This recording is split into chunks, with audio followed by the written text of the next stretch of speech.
शुभं कुरु त्वं कल्याणम् आरोग्यं धनसंपदा।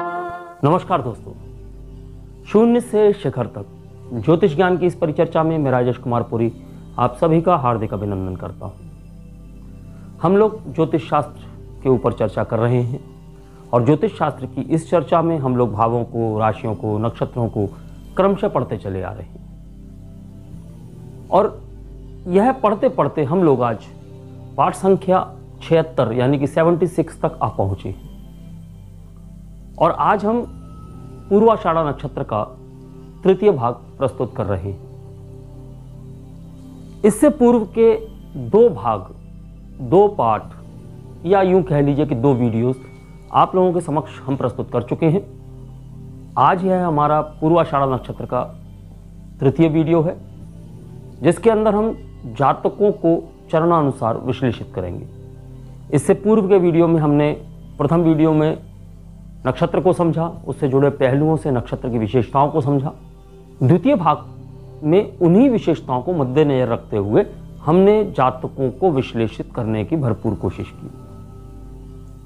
इससे पूर्व के सभी वीडियोस भावों के, नक्षत्रों के, राशियों के और पूर्वाषाढ़ा नक्षत्र के जो प्रथम दो भाग हैं, उन सभी वीडियोस को देखने के लिए आप आई बटन में क्लिक करके वहां जा सकते हैं और देख सकते हैं। अनुरोध सिर्फ इतना ही है, हमेशा की तरह, कि इन सभी वीडियोस को आप क्रम से देखें ताकि ज्ञान की क्रमबद्धता आपके लिए बनी रहे और आपको लाभ प्राप्त हो। और यदि हमारे द्वारा उपलब्ध जानकारी आपको उपयोगी लगती है तो वीडियो को लाइक करके चैनल सब्सक्राइब करें और बेल आइकन का बटन दबा दें। साथ ही साथ वीडियो को शेयर अवश्य करें। और यदि आप अपने विचार देना चाहते हैं, आपको वीडियो में कुछ अच्छा लगता है या कुछ बुरा लगता है या कोई विचार आप अपना रखना चाहते हैं, तो WhatsApp, Instagram, comment box, Facebook, आप किसी भी माध्यम से हमसे संपर्क स्थापित करके अपने विचार हमें बता सकते हैं, अपने प्रश्न हमें दे सकते हैं। प्रश्न ज्ञान से संबंधित होना चाहिए और आपके बहुमूल्य विचार कमेंट बॉक्स में हमारा हौसला बढ़ाते हैं। आज का पाठ प्रारंभ करते हैं। जैसा मैंने आपसे कहा, पाठ संख्या 76 यानी कि 76 पूर्वाषाढ़ा नक्षत्र। पूर्व के वीडियो में हम पढ़ चुके हैं कि यह नक्षत्र 13 डिग्री 20 मिनट से लेकर 26 डिग्री 40 मिनट तक धनु राशि के अंतर्गत विस्तारित होता है। इस नक्षत्र का स्वामी शुक्र है और धनु राशि का स्वामी गुरु है। यहां तक हमने समझा और साथ साथ हमने इसके गुण तत्व, प्रकृति को समझा, देवता को समझा, प्रतीक चिन्ह को समझा। उन सभी को समझते हुए हमने जातकों को विश्लेषित कर लिया। हम एक बार जातकों को समझ लेते हैं, इससे पहले कि हम उन्हें अलग अलग चरणों में विभक्त करके समझें। जातकों को एक बार समझ लेते हैं कि यह जातक दुबले पतले होते हैं, लंबे होते हैं, आंखें इनकी आकर्षक होती हैं, दांत सुदृढ़ होते हैं, इनकी बाहें लंबी होती हैं। इन जातकों में अपनी बात मनवाने की जो शक्ति होती है वह बहुत अच्छी होती है, यानी कि इनकी आप कह सकते हैं विल पावर भी अच्छी होती है। और चूंकि वाक्पटु होते हैं तो अपनी बात मनवाने की यह चतुरता भी रखते हैं और इनके अंदर वह क्षमता भी होती है कि यह बात मनवा सकते हैं। यह बुद्धिमान होते हैं, आत्मविश्वासी होते हैं। इनके अंदर आत्मविश्वास कूट कूट के भरा होता है। यह किसी भी कार्य को ना नहीं कहते और कई बार ओवर कॉन्फिडेंस में यह नुकसान उठा बैठते हैं। क्योंकि आत्मविश्वासी होने के साथ साथ थोड़े जल्दबाज होते हैं तो यह जल्दबाजी भी करते हैं। साहसी होते हैं, ईश्वर को मानने वाले होते हैं और धर्म और दर्शन, इन विषयों में इनकी विशेष रुचि होती है। विषम परिस्थितियों में लड़ने की जो क्षमता होती है वह इन जातकों में होती है। तो किसी भी प्रकार की विषम परिस्थितियों में यह जातक अड़िग रहते हैं और उन परिस्थितियों से जूझकर, उन्हें चीरकर आगे बढ़ते हैं। और परेशानियों से जीतने की जो आदत होती है वह इनके अंदर होती है। लेकिन कई बार अपने कार्य बनाने के लिए यह दूसरों की भावनाओं की कद्र नहीं करते, यानी कि दूसरों की भावनाओं को बिल्कुल भी ध्यान में नहीं रखते। राजसिक गुण होते हैं इनमें। यह जातक आज में जीते हैं, भविष्य की कोई चिंता नहीं, कल क्या हुआ कोई मतलब नहीं। तो यह जातक आज में जीते हैं, आगे बढ़ने वाले होते हैं। लगातार तरक्की करते हैं, वाक्पटु होते हैं, यानी कि बोलने की क्षमता इनकी अच्छी होती है। हाँ, यहाँ जातकों में कहीं ना कहीं आप देख सकते हैं भौतिकतावादी होते हैं, रिश्तों की ओर रुझान होता है, यानी कि हम कह सकते हैं कि संबंधों की ओर रुझान होता है, वासना होती है। वह सब चीजें भी इस नक्षत्र में उपलब्ध हैं। लेकिन अब हम इन्हें जब चरणानुसार विभक्त करेंगे तो यह ऊर्जाएं किस प्रकार परिलक्षित होती हैं, कहां परिलक्षित होती हैं, वह आप यहां समझेंगे। तो सबसे पहले बात करते हैं हम प्रथम चरण की। प्रथम चरण 13 डिग्री 20 मिनट से लेकर 16 डिग्री 40 मिनट धनु राशि, यानी यहां नक्षत्र स्वामी शुक्र की ऊर्जा, राशि स्वामी गुरु की ऊर्जा, और इसका जो नवांश हमें प्राप्त होता है वह प्राप्त होता है सिंह नवांश। तो सिंह नवांश से सूर्य की ऊर्जा, और जैसा कि 10 डिग्री से लेकर 20 डिग्री तक यहां मेष का दृष्टिकोण प्राप्त होगा, तो मेष दृष्टिकोण से मंगल की ऊर्जा। तो मेष दृष्टिकोण यानी कि वहां हम अग्नि तत्व की बात करते हैं, तो वहां से मंगल की ऊर्जा भी उसी प्रकार की प्राप्त होती है। तो यहां जातक आत्मविश्वासी होते हैं, बुद्धिमान होते हैं, इनका आध्यात्मिकता की ओर रुझान बहुत होता है। न सिर्फ रुझान, इनका झुकाव भी बहुत ज्यादा होता है। उच्च पदों पर पदस्थ होने वाले होते हैं, यानी अक्सर आप देखेंगे कि प्रथम चरण में जन्मे हुए जातक उच्च पदों तक पहुंचने वाले होते हैं, उनकी क्षमता होती है वह। यह उच्च नैतिक सिद्धांतों का पालन करने वाले होते हैं, यह उन्हीं नैतिक सिद्धांतों से प्रेरित भी होते हैं। जीतने का गुण इनके अंदर संस्कारों में प्राप्त होता है, जन्मजात होता है, तो इसलिए यह जातक अधिकतर जीतते ही हैं, हार इन्हें पसंद ही नहीं है। और यदि हार जाएं तो इनके अंदर का क्रोध जागृत हो जाता है। वैसे तो हारते ही नहीं है, लेकिन फिर भी कभी ऐसी परिस्थितियां इनके समक्ष आ जाएं तो इन्हें अपनी हार बर्दाश्त नहीं होती। इस प्रकार के जातकों के अंदर एक भावना होती है, एक गुण होता है। यह जातक प्रसिद्ध होते हैं और प्रसिद्ध होना चाहते हैं, और सभी का ध्यान का केंद्र बनना चाहते हैं, और यह सभी के ध्यान का केंद्र बनते भी हैं, यानी कि इनके अंदर जो होती है कि सेंटर ऑफ अट्रैक्शन यह जातक बन जाती है। वह गुण भी होता है, वह इनकी चाह भी होती है। इन जातकों की रुचि कलात्मक क्षेत्रों में होती है, फैशन में होती है, डिजाइनिंग में होती है, सौंदर्य यानी कि ब्यूटी की फील्ड में होती है। तो सौंदर्य प्रसाधन, जो कि महिलाओं के लिए सौंदर्य प्रसाधन होते हैं, उनके अंदर विशेष रुचि होती है, तो आप उस फील्ड में भी इन जातकों को देख सकते हैं। संगीत में गीतकार हो सकते हैं यह जातक, तो वह भी देखने वाली बात है। और आर्थिक स्तर पर यह जातक अक्सर सफल होते हैं। लेकिन इनके अंदर सूर्य की ऊर्जा है, मंगल की ऊर्जा है, तो अहंकार की भावना होती ही होती है। अक्सर आप देख सकते हैं कि प्रथम चरण में जन्मे हुए जातकों में अहंकार जागृत हो जाता है। और यदि हम इस चरण के नामाक्षर की बात करें तो इस चरण का नामाक्षर है भू। तत्पश्चात द्वितीय चरण। द्वितीय चरण 16 डिग्री 40 मिनट से लेकर 20 डिग्री तक धनु राशि, वही नक्षत्र स्वामी शुक्र की ऊर्जा, धनु राशि के स्वामी गुरु की ऊर्जा, और यहां जो नवांश की ऊर्जा प्राप्त होती है वह प्राप्त होती है कन्या नवांश की ऊर्जा। तो कन्या राशि से बुध की ऊर्जा, तो हम व्यापार की बात कर सकते हैं। और दृष्टिकोण के रूप में यहां पर मेष दृष्टिकोण की ऊर्जा प्राप्त होती है, तो यहां भी मंगल की ऊर्जा आपको परिलक्षित होती दिखाई देगी। यहां इस नक्षत्र चरण में बुध से बौद्धिक ऊर्जा प्राप्त होती है, परिवर्तनकारी ऊर्जा प्राप्त होती है, साथ ही साथ भौतिक ऊर्जा प्राप्त होती है। तो यह जातक भौतिकवादी प्रवृत्ति के होते हैं, मेहनती होते हैं, और अपने हाथों से कार्य करने में कोई ना कोई कौशल रखते हैं। इनके पास संचार कौशल होता है, यानी कि हम कम्युनिकेशन स्किल की बात कर सकते हैं। यह जातक प्रसिद्धि प्राप्त करने वाले होते हैं। तो यहां मंगल की ऊर्जा किस प्रकार परिलक्षित होती है कि इन जातकों को भी आसानी से क्रोध आता है, किसी भी बात पे यह जातक क्रोध हो सकते हैं। लेकिन बुध की ऊर्जा यहां इन्हें हास्य विनोदी बनाती है, यानी कि इनके अंदर हंसी मजाक करने की, खुश रहने की, खुशनुमा रहने की आदतें देखी जा सकती हैं। वाक्पटु होते हैं, बोलने में अच्छे होते हैं, इनकी भाषण शैली बहुत अच्छी होती है। इस कारण यह जातक राजनीति में भी देखे जा सकते हैं और कहीं ना कहीं पत्रकारिता में भी देखे जा सकते हैं, क्योंकि हम पूरे नक्षत्र में गुप्तता की बात तो करते ही हैं। तो पत्रकारिता में भी यह जातक आप कह सकते हैं क्राइम रिपोर्टर हो सकते हैं, या इस प्रकार के पत्रकार हो सकते हैं जो खोजी प्रवृत्ति के पत्रकार होते हैं, वह भी इस नक्षत्र चरण में देखे जा सकते हैं। इन जातकों को पसीना अधिक आता है और यह जातक मेहनती होते हैं, तो इनके अंदर प्रतिस्पर्धा और प्रतियोगिता में विजय प्राप्त करने का जो गुण होता है वह भी उपलब्ध होता है।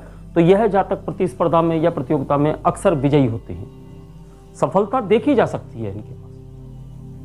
और यह जातक इस प्रकार के असंतुलित संबंध बना लेते हैं जिनका अंत टकराव से होता है। तो इनके संबंधों को भी बहुत ही विशेष रूप से देखना चाहिए कि यह जातक जो संबंध बनाते हैं उसमें कहीं ना कहीं असंतुलन की स्थिति आती है और अंततः टकराव के साथ वह संबंध समाप्त होते हैं। शुक्र को छोड़कर अन्य ग्रह इस नक्षत्र चरण में करियर का समर्थन करते हैं। यहां इस नक्षत्र चरण के जातक जो हैं वह स्वास्थ्य क्षेत्रों में हो सकते हैं। विस्तार और प्रसार के संदर्भ में हम संचार की बात करें तो उन क्षेत्रों में गतिविधियों में देखे जा सकते हैं। तो जब हमने संचार की बात की, विस्तार की बात की, प्रसार की बात की, तो हमने खोजी पत्रकारों की बात की है, पत्रकारिता की बात की है, तो वह यहां देखी जा सकती है। यह जातक पर्यावरण को सुधारने के क्षेत्र में भी कार्य करते हैं। तो कई बार आप देखेंगे कि पर्यावरण सुधारने के क्षेत्र में यह जातक बहुत प्रसिद्धि प्राप्त करने वाले भी हो सकते हैं। और यदि हम इस नक्षत्र चरण के नामाक्षर की बात करें तो इस नक्षत्र चरण का नामाक्षर है धा। उसके बाद हम आगे बढ़ते हैं, तृतीय चरण की बात करते हैं। तृतीय चरण 20 डिग्री से लेकर 23 डिग्री 20 मिनट तक धनु राशि। यहां पर जो नवांश की ऊर्जा प्राप्त होती है वह प्राप्त होती है तुला नवांश की ऊर्जा, और जो दृष्टिकांड की ऊर्जा प्राप्त होती है वह प्राप्त होती है सिंह दृष्टिकांड की ऊर्जा, क्योंकि 20 डिग्री से लेकर 30 डिग्री तक यहां सिंह दृष्टिकांड की ऊर्जा प्राप्त होगी।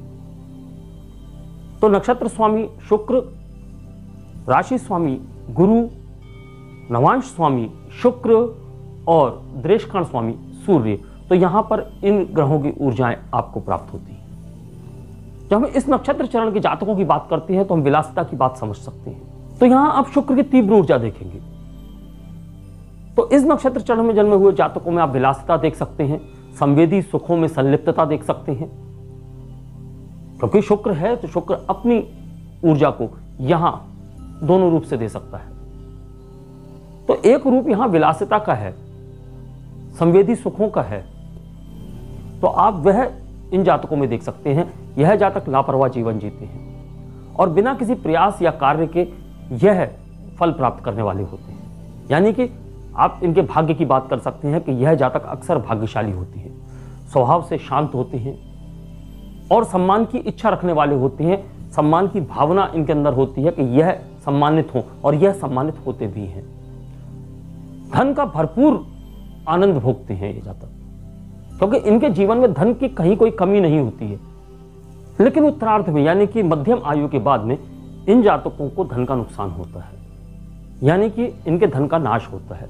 समझौतों, अनुबंधों, व्यापार साझेदारी, इनमें बातचीत स्थापित करने में यह जातक रुचि रखते हैं। यह जातक युवाओं की शिक्षा, सुरक्षा, देखभाल में भी कार्य करते हैं और स्थानीय संरचनाओं के प्रबंधन का भी कार्य यह जातक करते हैं और उसमें संलग्न होते हैं। इन जातकों के व्यवसायिक जीवन में अक्सर बदलाव होते हैं।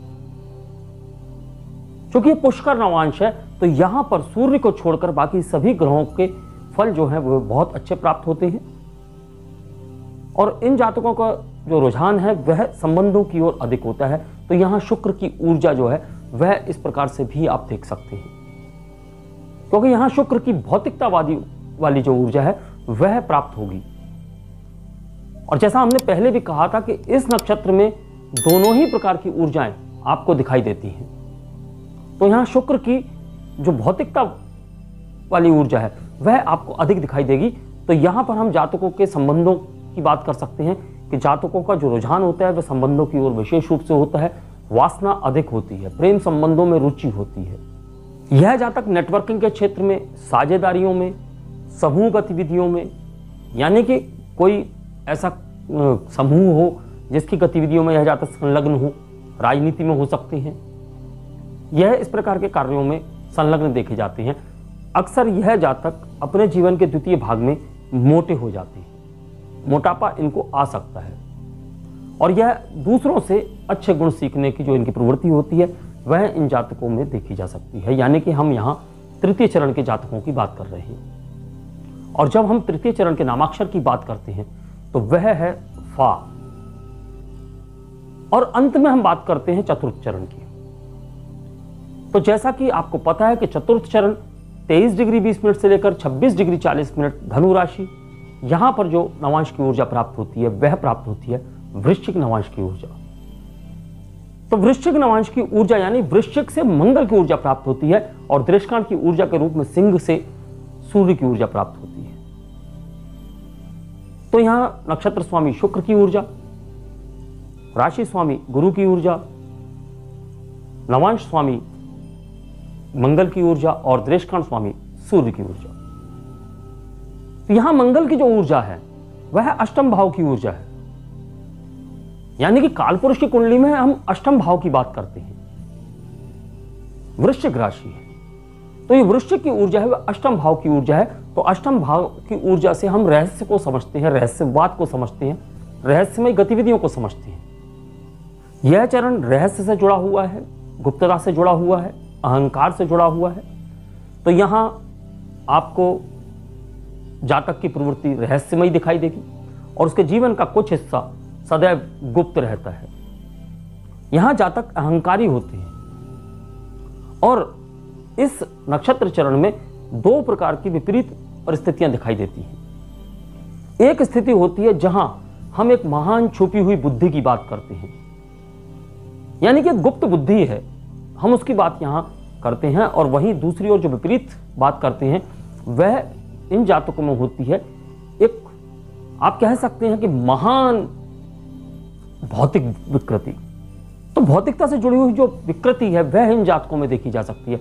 तो यहां दो विपरीत परिस्थितियां एक दूसरे के समक्ष दिखाई देंगी, यानी एक ही चरण की बात हो रही है और इसी चरण में दो विपरीत परिस्थितियां उपलब्ध हो सकती हैं। तो यहां हम ग्रहों की स्थिति का सहारा लेते हैं, हम ग्रहों से ही इस बात को समझने की कोशिश करेंगे। इस चरण के जातक रहस्यात्मक गतिविधियों को, रहस्यात्मक मामलों में जो गुप्त शक्तियां होती हैं, जो शक्तियों के गुप्त स्रोत होते हैं, उनमें और नियंत्रण करने में और रहस्यों को उजागर करने में अक्सर मेहनत करते हैं और इस प्रकार के रहस्यों को उजागर भी करते हैं।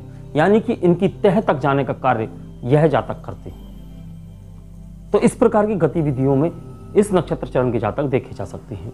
ये जातक राजनीति में देखे जा सकते हैं या अन्य रचनात्मक कार्यों में, गतिविधियों में, कला, साहित्य, मनोरंजन और शानदार रचनात्मक प्रतिक्रियाएं जो होती हैं, अभिरुचियां होती हैं उसके अंदर, खेल के अंदर, यानी ऐसे बहुत से क्षेत्र जहां पर सुर्खियों की बात हो, ऐसे क्षेत्र जहां इस नक्षत्र चरण के जातक सुर्खियों में आ सके, इस प्रकार के क्षेत्रों में यह जातक कार्य करते हुए देखे जा सकते हैं।